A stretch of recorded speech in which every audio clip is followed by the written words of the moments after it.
ఇక్కడుండే నాయకులు నేను చూశాను. ఆ రోజు తెలుగుదేశం పార్టీ 23 మంది గెలిచాం. జనసేన లేరు, బీజేపీ లేరు. కానీ ఆ 23 మందిని గెలిచినాక ఇదే అసెంబ్లీకి వస్తే వాళ్ళు ప్రవర్తించిన తీరు మీరు చూస్తే చాలా బాధాకరంగా ఆ రోజు పనిచేసే పరిస్థితికి వచ్చారు. ఆ రోజు ఒక్క విషయం మీరు చూస్తే, నేను కూడా ఇదే హౌస్లో చాలా బాధపడిన సందర్భం రోజు ఉంది. మెంబర్స్ అందరం ఉన్నాం. నన్ను గురించి, నా కుటుంబాన్ని గురించి ఇష్టానుసారంగా మాట్లాడితే కనీసం యాక్షన్ తీసుకోవడానికి నాకు మైక్ ఇవ్వమని అడిగాను. మేము నిరసన తెలియజేసి ఎడతామని మైక్ అడిగితే మైక్ ఇవ్వలేదు. ఇవ్వకుండా మీరు చూస్తే మామూలు సంఘటన కాదు. ఆ రోజు నేను ఒక మాట చెప్పాను, ఇది గౌరవ సభ కాదు, మీరు నాకు మైక్ కూడా ఇవ్వడం లేదు.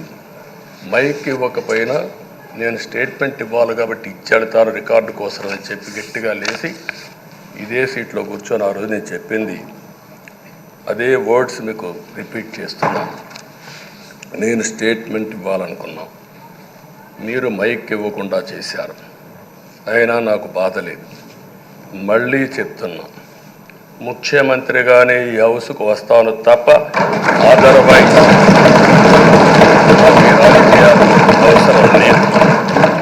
ఇది ఒక గౌరవ సభ కాదు. ఇలాంటి గౌరవ సభలో నేనుండనని మరొక్కసారి చెప్తూ మీకు నమస్కారం. ప్రజలకు విజ్ఞప్తి చేస్తున్నా, నా అవమానం మీరు అందరూ అర్థం చేసుకొని నిండు మనసుతో ఆశీర్వదించాలని కోరుతూ ఈ సభ నుంచి వాకౌట్ చేస్తున్నానని చెప్పి వాకౌట్ చేసి బయట ప్రెస్ కాన్ఫరెన్స్ పెట్టాను. ఎందుకు ఈ విషయం చెప్తున్నానంటే, నా జీవితంలో ఇది 9వసారి నేను ఎమ్మెల్యే. ఈ రాష్ట్రంలో తెలుగు జాతిలో నాకు వచ్చిన అవకాశాలు ఏ నాయకుడికి రాలేదు. 14 సంవత్సరాలు ముఖ్యమంత్రిగా పనిచేశాను. ఇప్పుడు మళ్ళీ ముఖ్యమంత్రి అయ్యాను. 15 సంవత్సరాల పొజిషన్ పార్టీ లీడర్గా పనిచేశాను. కానీ తిరుపతిలో నా పైన దాడి జరిగింది. 24 క్లేమోర్ మైన్స్ నా మీద బ్లాస్ట్ చేశారు. ఆ రోజు కూడా నా కళ్ళలో నీళ్ళు రాలేదు. మొట్టమొదటిసారిగా ఎలాంటి సంబంధం లేని నా సతీమణి పైన ఆరోపణలు చేశారు. ఆ ఒక్కరిపైన కాదు, ఈ రాష్ట్రంలో ఆడపడుతులందరిపైన, గౌరవంగా బ్రతికే ఆడబిడ్డలందరినీ అవమానం చేయడం, సోషల్ మీడియాలో పెట్టడం, క్యారెక్టర్ అసాసినేషన్ చేయడం, ఇలాంటి చాలా సంఘటనలు జరిగాయి. దానికి పరాకాష్ఠగా ఆ రోజు శాసనసభ్యులు కానీ, కొంతమంది అయితే భవానీ శాసన సభలో సభ్యురాలుగా ఉండి ఎన్నో పోస్టింగ్స్ పెట్టే పరిస్థితికి వచ్చారు.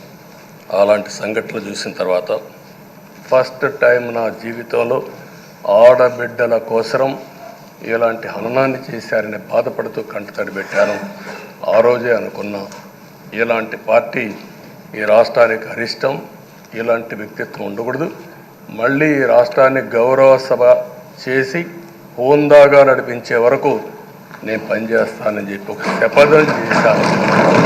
ఆ శపథం ప్రకారమే ప్రజలు గెలిపించారు, వచ్చాను.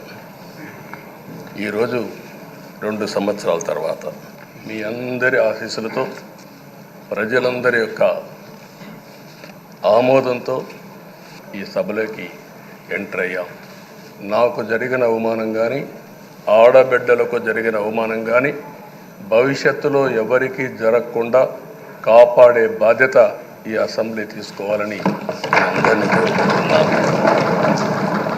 నా గౌరవాన్ని కాపాడిన ప్రజానీకానికి మరొకసారి మనస్ఫూర్తిగా ధన్యవాదాలు, అభినందనలు. నా జీవితాంతం రుణపడి ఉంటా. మళ్ళీ నాకు జన్మనంటే తెలుగువాడిగా పుట్టాలని, తెలుగు గడ్డ రుణం తీర్చుకోవాలని నా ఆకాంక్ష. తప్పకుండా ఇచ్చేస్తాను.